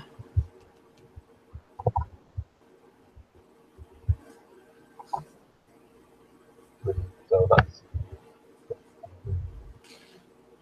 You're good then. Yep, so you hit the bottom all right. And Dutch, you're the last one to make your way down, assuming you do. What do you do? Yeah, Dutch would just slowly walk over to the zip line and be like, this is bullshit. Fucking guys fucking zip lining across town, stupid fuck. And he just slowly put his cane up and button on his cane, and oddly enough, this other hoop would come out, and he'd be able to put his leg on the hoop, so he's actually kind of sitting. Hoops, one for around his leg, so that he can actually sit on his cane and zip line down easily. Nice. Slide down this thing. Seems like a more comfortable ride. You don't even need to make a drop then. As you slide to a stop at the bottom, the others standing there, Billy, naked, banged up a little bit. Up ahead, you can see slowly putting away the Phantom. She turns back, giving you guys the finger and laughing. Red and green flames pouring out the exhaust, even though she's only going like 3 miles an hour on her scooter. Slowly putting away. You can see it looks like she's headed towards the highway. I take off after her. Okay. Everybody add in one more drop for the act. I'm at fucking 8. Jesus. Third act is started.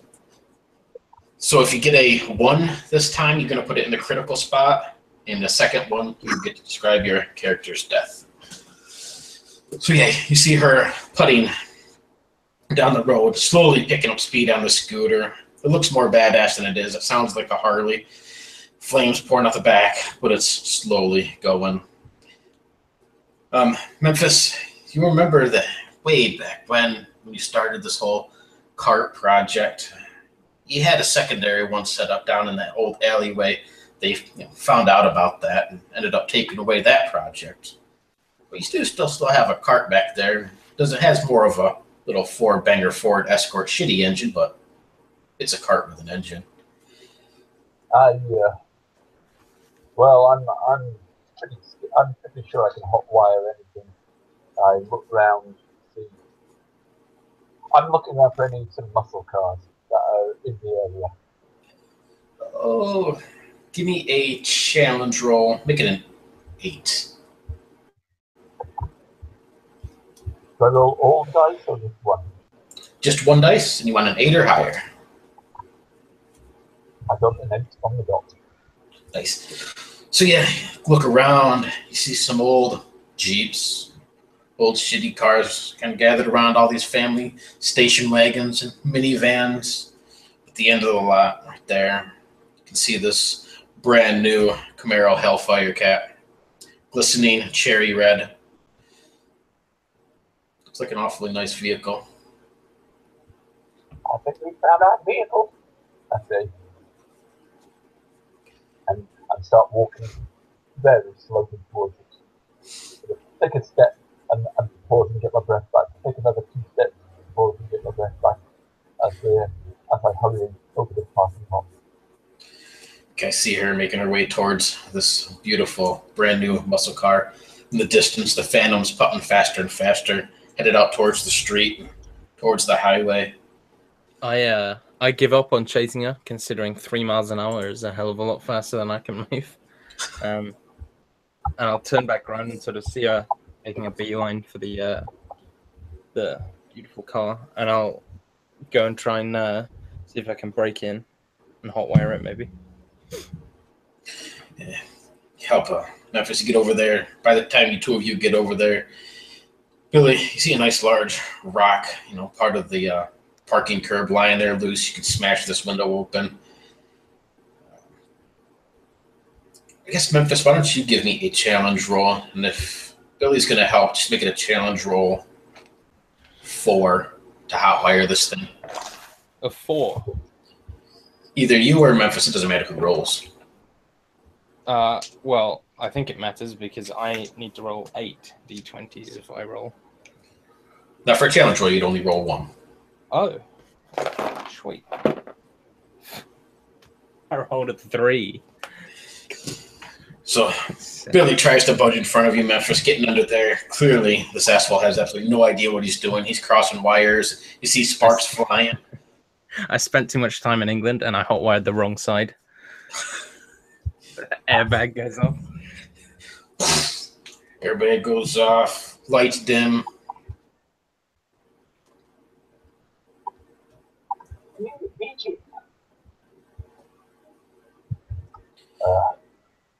Now we won't be able to turn left. But I'm able to get it started, I guess. All right. Yeah, you jump in the driver's seat, Memphis. Everybody can pile. Well, does everybody want to pile into the car? Hell yeah. I'll get on top. Fight the airbag for the passenger seat. Yeah, I'll get on top. I still have a seat going. Dutch climbs on top. Everybody else piles in. So I guess that would be Memphis and the driver, Billy and the passenger, Spoon and the friends. You guys jump in the back seat. You can see the back seat of this thing is loaded with Burger King bags, old hamburger food, several more crowns are back there. They look too small to fit your head, though, friends. They look more like a kid's size. You could, you can unlatch it and make it a little bit bigger if you wanted. And with that, Memphis, as you get this thing going, hit the gas and peel out, come around the corner, up in the distance, you can see the Phantom as she hits the highway, picking up a top speed, maybe 25 miles an hour. I don't know what that is in kilometers for all you European folk, but it's not very fast. She's scooting up the ramp towards the main highway, trying to take off. Behind you, you can hear this revving, and you see a headlight appear on the horizon, another one, a third, and a fourth. As these men in Army relief fatigues and crotch rockets come around the corner and start following you guys. You can hear bullets going off. The back windshield blows out as you guys take chase and are being chased. I need a drop from everybody first.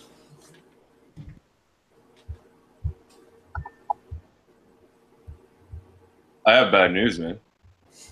I just rolled 2 1s. So you're gonna mark. It won't. You're gonna mark basically a misfortune, and then you're critical. But you're gonna be critical. Okay. I'm also critical. Nice. And do you increase the dice pool when you get a 1 as well? Yep. So from now on, now that you're critical, every time you make a drop, you're gonna increase it by 1 more die. Okay. Every time. Okay. Yep. Oh god. All right. I got a 5. 5 is okay. I got a 3. All right. I got a 10. Oh, nice. Okay. So these bullets from these guys on these crotch rocket motorcycles behind you, you can see they blow out the back window and blow past the other side. Bullet smashes into Memphis in her shoulder. She's, slams on the gas. She jerks forward a little bit, and the car just picks up even faster speed. Dutch, as you're hanging on to the top, most of these bullets are just raining between your bowed legs, but one catches your foot, and you just look down to see what's left of this mangled foot hanging off of one leg, hanging onto the top of the car, maybe 20, 30 yards ahead of you. Putting along is the Phantom. Behind you, these guys. So what does everybody do? As I look at my foot, I'll say, well, that'll start a whole new porn career. And as I reached down below my gown, I knew that going to a Halloween party with stupid freaking children was going to be annoying. So I took 2 of the 3 grenades that I had kept hidden underneath my bed, and I have them dangling between my legs. I didn't want all the nurses to think anything was strange, and I know they know that I got a big package because, And so I'll take one of the grenades out from between my legs, and I'll hold it up, and I'll bite onto the pin with my teeth, and I'll rip it out of my mouth, and probably my top dentures will come with it, and I'll whip it at the bikes behind us, and hopefully it'll explode with the bike somewhere around it. So you hope, you rip that pin free, turn and go to lob your grenade. Go ahead and give me a drop. So I have to take another misfortune after the roll or before? After it. Holy crap. Okay, I got a 5. All right. So yeah, you pull that free. You go to lob this. You see your dentures fall out. With this grenade, you toss it, and this explosion goes off. You see one of these bikes just flip through the air. The guy on it screams, cut short as he hits, a passing car coming the other way, just smashes against the windshield. Blood splatters across. These other 2 bikes fling out and around. One catching the back end of another vehicle that it comes up behind. The guy just kind of flips over the side, landed in the street. The stump thump as the car goes over top of him. You hear the revving of just one motorcycle left behind you, coming up close. Who else? Let's see, Spoon. What are you up to in the back? See this explosion go off behind you? There's one bike left, right? Yep. And Spoon. the Phantom about 20 yards in front of you. Yeah, is the bike really far away? No, it's like right up. Almost. The bike is like right up on your back end. Yep. I'll try to jump into the bike and knock the guy that's driving it. So yeah, pull yourself through the shattered back window, leap forward. Go ahead and give me that drop. 18. Beautiful. So go ahead and describe what you do. You even get a bike. You see Spoon jumping from the back of the car. I guess the sun shines behind his back as he jumps. Basically, knocks the guy out of the bike, and he starts to drive the bike away, kind of zigzagging a little bit, kind of as he was kind of drunk or something, and starts riding the bike. See this guy fall off and hits a street. A couple cars behind him run over the body as Spoon takes control of this little crash rocket, kind of swerving back and forth as he pulls up alongside you, Memphis. Friends, that leaves you in the back seat still. You see him take over the bike up in front of you, about 20 yards, coming up close quickly. Memphis is coming up behind the Phantom on her little motor scooter.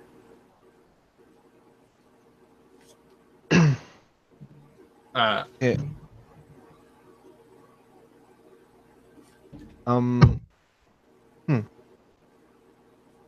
Or anybody can chime in. I don't know. It's up to you guys what you want to do. I'm not sure what to do now. I mean, I'll start climbing out the window, preparing to jump.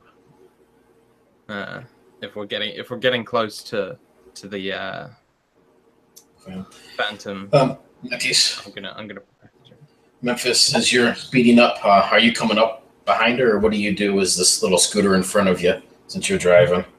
Memphis is there's a little swerve that she got hit by the bullet, and then she sort of steadied, but she was clutching onto her shoulder on her left side where the bullet went into her, and you see her reach in as she holds the car steady for a Spoon to jump out the back, and then she's gradually but smoothly sort of pulling up so anyone who wants to jump can jump.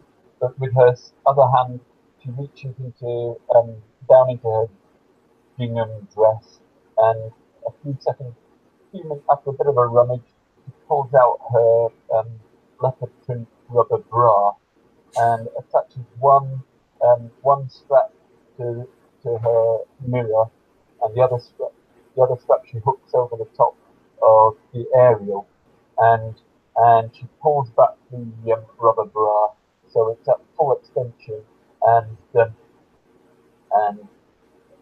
reaches down and picks it from the driver's side to, I don't know what it's called, pocket, pulls out a can of Pepsi and launches the Pepsi at the bra powered Pepsi at the Phantom. All right. Yeah. Pull that thing for maximum slingshot ability. So as you climb out onto the hood of this thing, Billy, you see this can of Pepsi whip past your head, getting ready to smack across. Memphis, why don't you go ahead and give me a drop?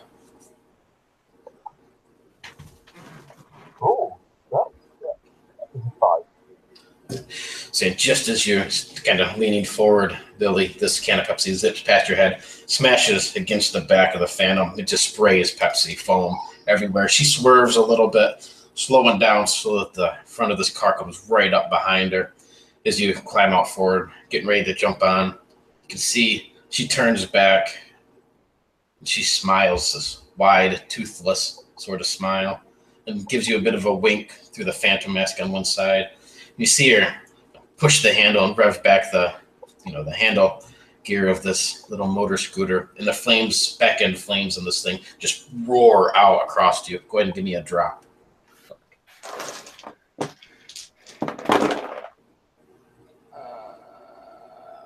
That's a 3. Yeah, right. Go ahead and increase that by 1 more since you're critical. For next time, and yeah, these flames just wash across your body. Still alive, but burned. No hairs left on you. Ass is burned, scarred up, looking a little worse for wear, but what do you do? Is she close enough for me to jump to? Yeah, you can see that she must have did something because she's getting ready to take off. She's pulling away, but you can still jump. I'll give it a go. All right. So put your feet underneath you and, yep, give me that drop. All right. I'm up to fucking 9 at this point. I actually can't pick them all up in one hand.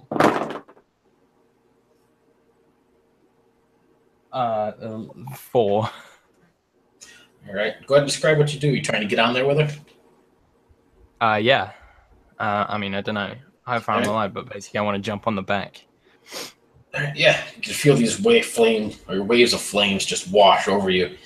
But you get your foot down on the front bumper of this thing and hurl yourself forward. You land with a sickening sort of sweaty slurp as you slide onto the back of the seat behind her, grabbing a hold of her, quickly wrapping your arms around her. She offers a manly sort of giggle, reaches back, grabbing a hold of your dick. Says, "Coming with me." And she starts to take off. What do the rest of you do? Go ahead. Before they get too far, can I look at Billy and say, "Billy, catch!" and throw him the grenade? But Yeah. before I toss the grenade, I'll pull the pin, and while the grenade's in midair, I'll say, "I never liked you anyway." Definitely. So yeah, just as you, I don't know, do you opt to catch that? I'm assuming. Yeah. Nice. So yeah, as you get onto the back of this thing and you look to see what Dutch threw you, hits this grenade. The pin's already missing. The spring's set. As you're pulling away faster and faster. I'll just I don't know if it's unexploded. Not yet, but it's going to. Yeah. Yeah. I'll just try and reach forward and put it in her lap and then let go. But I know she's holding on to me, so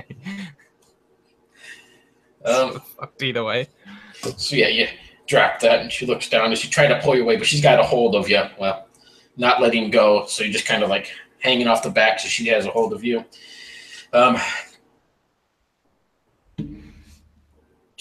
Was any of the spoon as you pull up alongside Memphis Rose? You can see that the Phantom must have hit a turbo or something on this thing. But you look down, hanging off the little case of this crotch rocket that you're in. You see the silver and black label of some Chex juice right there in this. What's the word? In the case of the bike, whatever it's called. Heard this stuff can saddlebag or something like that. Saddlebag, there it is. That's the word I'm looking for. Yeah, a case of Chex juice sitting in the saddlebag. Heard from your days, it's basically adding some NOS to cars. Might be able to help you catch her. I'm gonna open it up and put it on the bike. It's also good for a laxative and erectile dysfunction, if that matters for you. I'll put half into bike and half I'll drink it. Wait, does it give you erectile dysfunction or does it help with it? Well, we're about to find out. You roll a dice, I guess. Yep. Go ahead and give me a drop, Memphis. Roll for flaccidity. 12. Nice. So yeah, your bike takes off, just full on NOS effect, basically flames pouring out the tailpipe, full on Woody as you're racing down the highway behind her, just in time to notice that Billy has a keyless grenade that he's dropping in her lap. Memphis, as you're driving this thing, you notice they're up there. He has this grenade. Are you following, or what are you doing? I'll be following a short distance behind to see and intervene if anything goes wrong. All right. Well, that leaves you, Billy. Go ahead and give me that drop as this grenade goes off, and she's got a hold of you, so. Either way, some part of me is coming detached in this explosion. I think that's for sure. Oh, a 2. 2. So yeah, you see this explosion just rocks this thing. bits and pieces of the Phantom rain down. The bike explodes into pieces. Everybody else is on the car. Yeah, everybody in the car. So Billy, Memphis, and Franz, I need drops from all of you as this explosion just rocks around you as you basically just driving through this exploding bits and pieces. You see Billy slap against the hood of the car, bloodied, burned up. To be honest, if Billy's still alive, he probably looks much younger than he has done in ages just because of the explosion.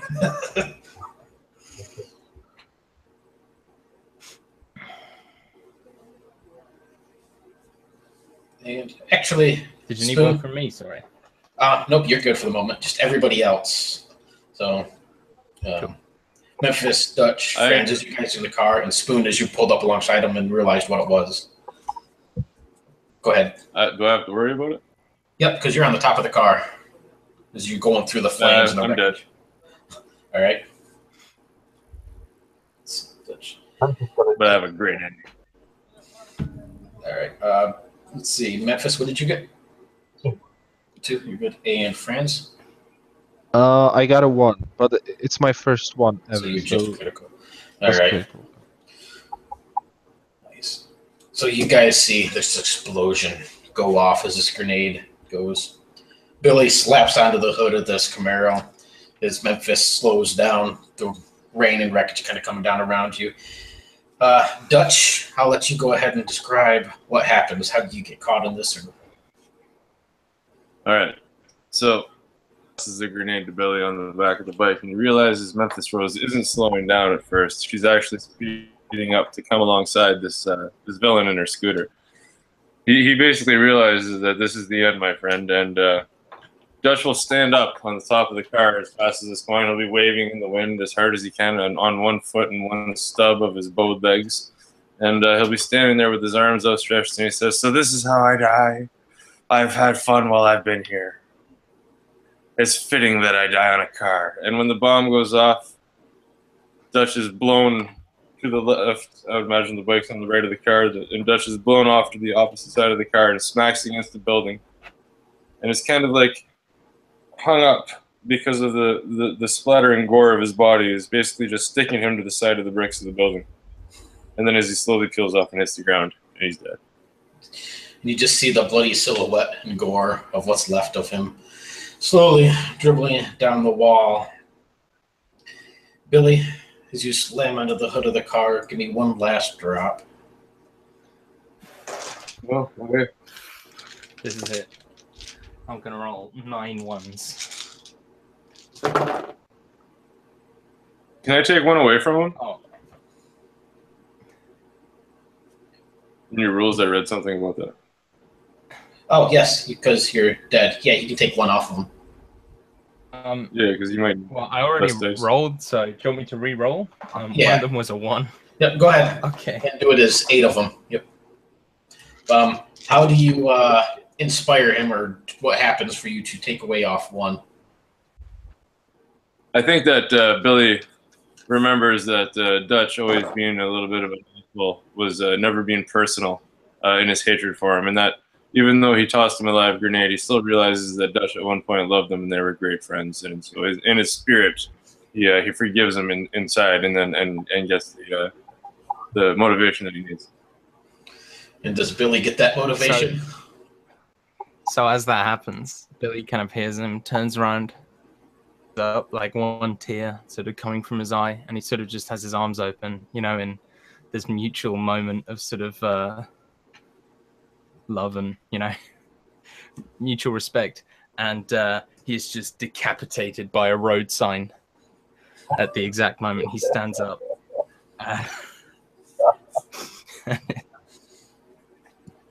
He just falls off. So as you pull your car to a stop, Memphis, the body of Billy just crumples in front of you, his head a few leagues behind you, decapitated by the stop sign that you blew through. And let's see, Spoon, what did you get for you? Were you good? I got a 1. Oh, did you? So you're critical. So what happens to you to get criticalized? Well, I fall off the bike and roll around. So you guys see him just blowing off to the side. Hits the ground hard. Spoon's just wallowing around in the street. Car zipping past. One catches his leg, crushes it into the pavement. As everybody's trying to skid to the stop, and all the vehicles are starting to pile up around you. Memphis, did you get a 1? No. All right, so you were good. And Franz, did you get a 1? Nope. Okay.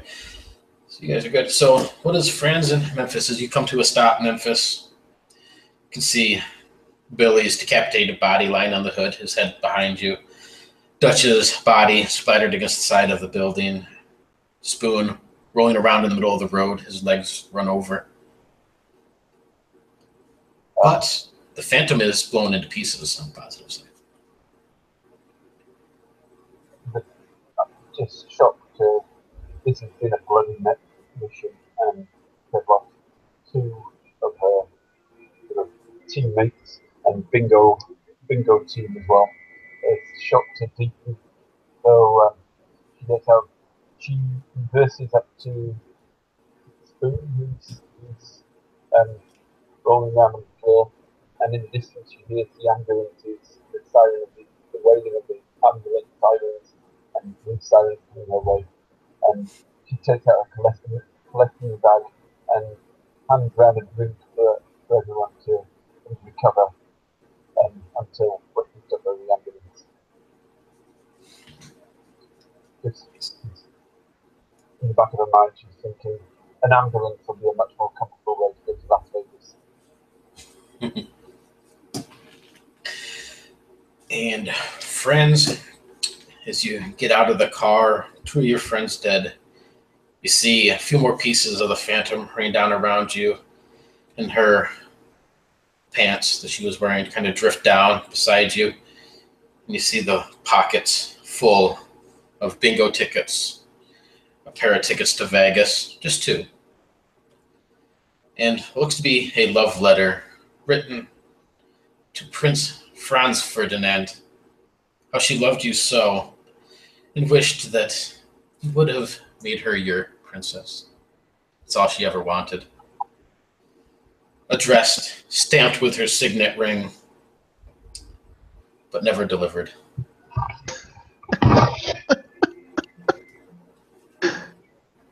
Well, he would immediately grab all of those bingo tickets, as many as he could. Both of those Vegas tickets. And then he just read the love letter and be like,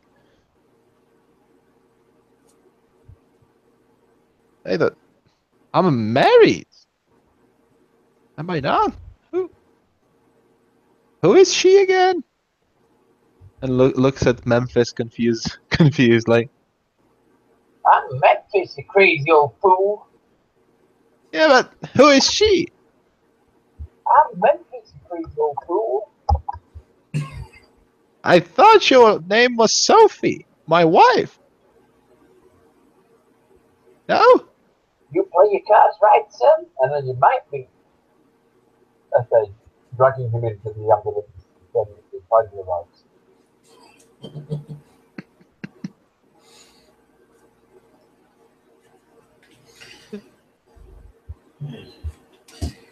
And with that, we see the camera kind of pans up to the sky and the sun setting on the horizon.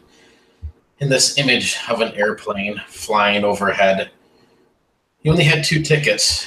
Did you take Memphis or did you take Spoon with you to Vegas? I think I would take Memphis. All Because he right. would probably still think that she's his wife for some reason. Beautiful. In that case, as the final scenes, Spoon, where do we see you the next day?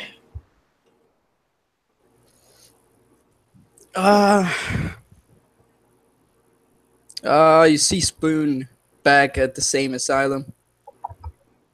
He is sitting down at the same spot, eating his mashed potatoes, but there's no one around him anymore. And that's it. As he sits in his lonely, silence. You'll notice He flicks a mashed potato piece at the same nurse. you'll notice by your feet sits a simple little wallet. You reach down and picked it up to look at it. It's old, has a couple Monopoly bills in it, green ones so they look like they're real. A Burger King receipt, several of them. And what's left of a little corner of a ripped crown that's been tucked into the corner. You look through and you see pictures of some younger kids, younger man, family. And you see a picture of Franz, looks like old, like maybe World War II-ish or something in his army release. As you flip to the next one, you see Franz standing there, this tall, powerful-looking Russian woman beside him as they hold hands and kiss in front of a balcony. And Franz and Memphis, as you guys fly off to Vegas, what are the final scenes we see of you two?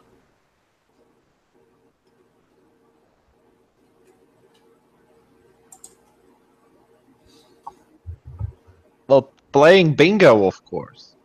And one of the moments would be when Franz would call the bingo. He would shoot with his gun to the air. He was like, bingo, bingo, bingo! It's almost like a chain reaction goes off as all the other cowboys and rednecks throw their pistols and start yelling bingo as well, firing off to the ceiling, blasters raining down around you guys. And Memphis, what's the final scene we see of you? And Memphis finally gets to live out a career ambition of her. And as the dancing girls come onto the stage in Caesar's Palace, she pushes her way past them and strips off her Dorothy uniform to her sexy underwear underneath and starts doing her sexy stuff on stage in Caesar's Palace. having learned what to do on YouTube. YouTube. As she goes on as the next major Vegas show, knocking Britney Spears off of her pedestal that she's had for several years now. And it's now the Memphis Rose strip show. And with that, you see the credits begin to roll, and that is the end of the Retirables. So, thank you guys for joining. I'll be back. Cheers. Awesome game. End this. Yeah. Yeah.